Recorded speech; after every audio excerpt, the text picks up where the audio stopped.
to our second conference on mobile technology and health.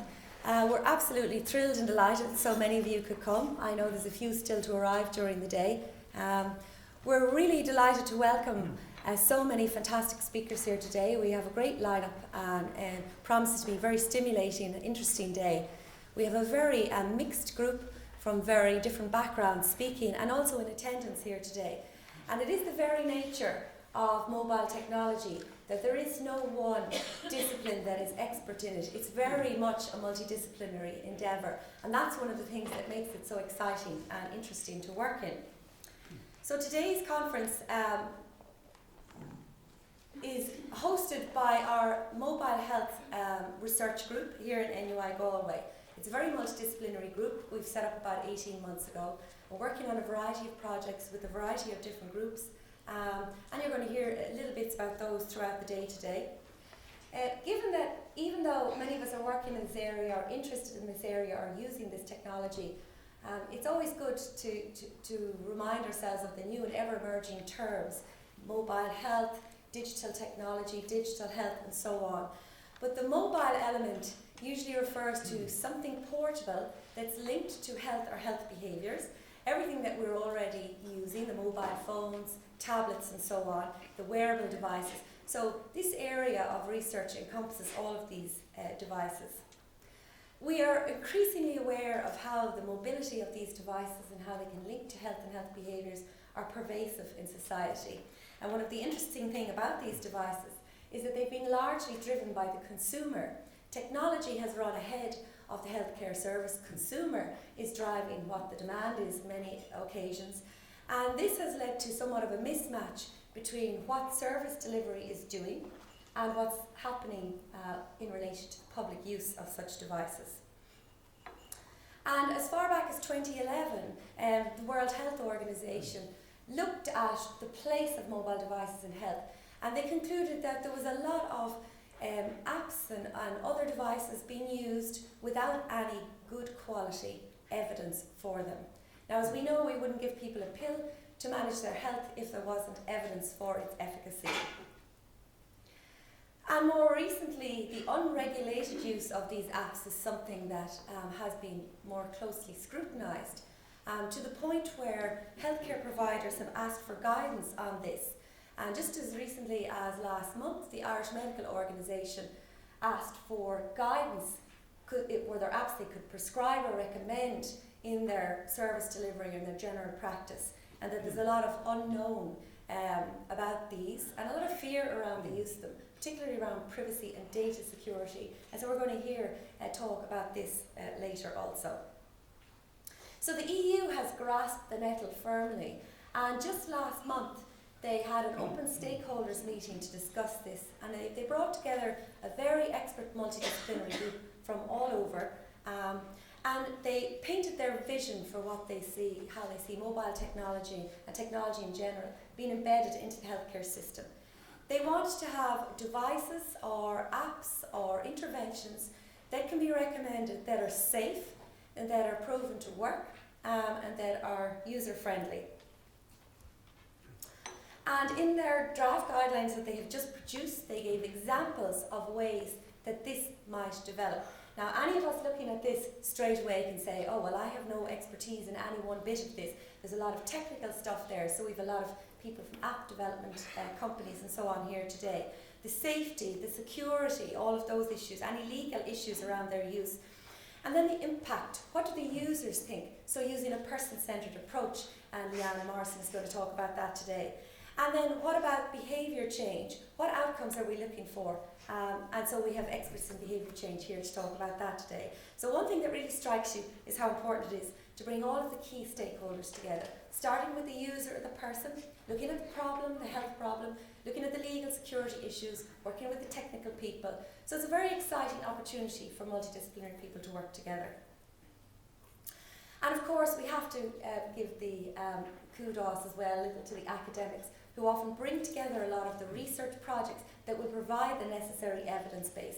And that's part of the role that we play here in NUIG Galway and the Digital Health Group in UCL and so on. And they're very important pieces of evidence for the long-term rollout of these various interventions. So just before I hand you over to Aengus to open our conference today, I think it's good to get the thank yous in early. When all the excitement builds later, it's a terrible thing to forget them. A huge thank you to the organising committee who have worked like absolute Trojans. There's all their pretty faces up on the screen, and they're around today to help you, I would not have managed any of this without them, so well done. Now I've been asked, we have a tweet competition. This is going to be hotly contested today. Please use our Twitter hashtag, it's mHealthConf16. Your tweets will be publicly visible. This is one of the great opportunities to actually talk about speakers behind their backs so everyone can read their comments. And so last year we managed to get our conference trending on Twitter. So we're enticing you with Twitter prizes this year to see can we make that happen again. Okay. So with that, I'm going to hand you over to the Director of Research, Aengus Parsons. He's deputising for President Jim Brown today, and he'll just say a few words. So thank you very much, Aengus.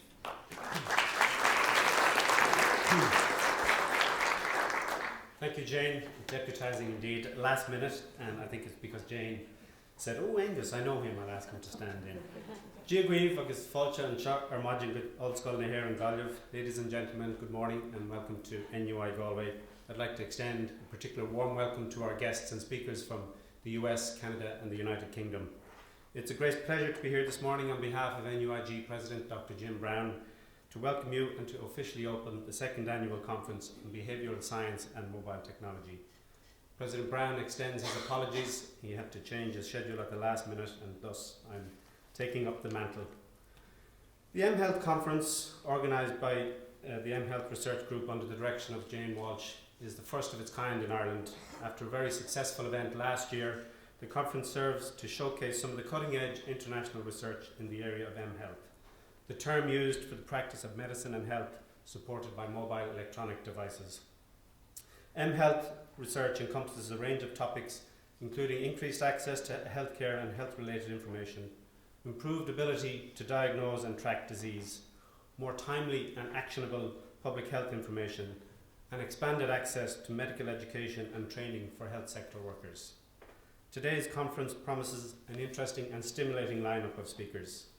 The mHealth Research Group at NUIG was founded in 2014 with the aim of promoting the development of high-quality, multidisciplinary research that is relevant to society and the economy. And that's very much a focus of all of the research here in NUI Galway. The establishment of the group and the conference are timely. In 2013 we saw the publication of the e-health strategy from the government.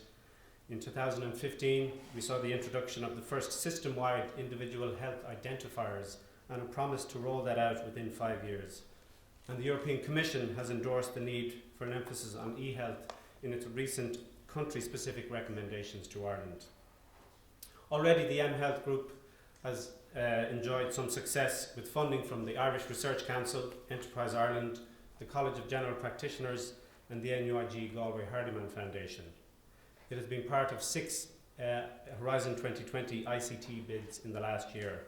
And this success is very reflective of the overall success of the university and the multidisciplinary approach we have to our research here. We have key strengths in the area of biomedical science, medical devices, data analytics, health economics, and clinical and translational research, all areas that are very much embedded with the mHealth area. The university's strategic plan for research is very ambitious. We have set some very ambitious targets, and that's why I have been brought into this role recently to help meet those targets and support the research community in doing so. We've targeted a doubling of our research income from where it was 10 years ago, from 30 million to 60 million. We've also targeted a target of 100 million from European funding sources in the period from 2015 to 2020. Again, that's a doubling, very ambitious, but we're already well on the way to achieving that. In the first 2 years of the Horizon 2020 programme, we have achieved 35 million euro in funding, which places us second in the Irish universities, but more importantly, first in terms of success rate of Irish universities, with an 18% success rate. This compares to an overall success rate of 11% in the programme. But we're not resting on our laurels. We very much hope that we can support our research community and the mHealth Group to continue to gain that success in Horizon 2020. So in officially welcoming the conference on behalf of the President, I'd like to pay tribute to Jane, to the mHealth Research Group and to the School of Psychology. I know that Jane and her colleagues have worked hard to make this a success, but having said that, I will set a challenge for Jane. Yesterday saw the 20th anniversary of the Health Promotion Research Conference. I will challenge you to still be here in 20 years' time. I would imagine that mobile health in 20 years' time will be a lot more different than it is now. Today marks Bloomsday, which was the day on which James Joyce's Ulysses was set. I imagine back then mobile health was considered as Leopold Bloom wandering around Dublin from tavern to tavern eating kidneys and kippers for breakfast. So I'd like to conclude by citing the Chief Information of the Health Service Executive, Richard Corbridge, in endorsing the mHealth conference. Connecting patients to information is integral to the delivery of care in the future. As citizens, we're used to being able to access information on the go. Why should our health data be any different to this? Enhancing the patient journey through the care system of Ireland can be achieved by enabling the clinician and the patient to communicate effectively. By making this experience mobile, information will be at the right place at the right time and will allow all participants in the delivery of care to have access to the required information. And so it's my pleasure to officially open the conference and to welcome you to NUI Galway, to wish you every success in your conference. I would love to stay and listen to some of the proceedings, but unfortunately I have to head off to do some more mundane things. Guramaha give, thank you and have a successful day.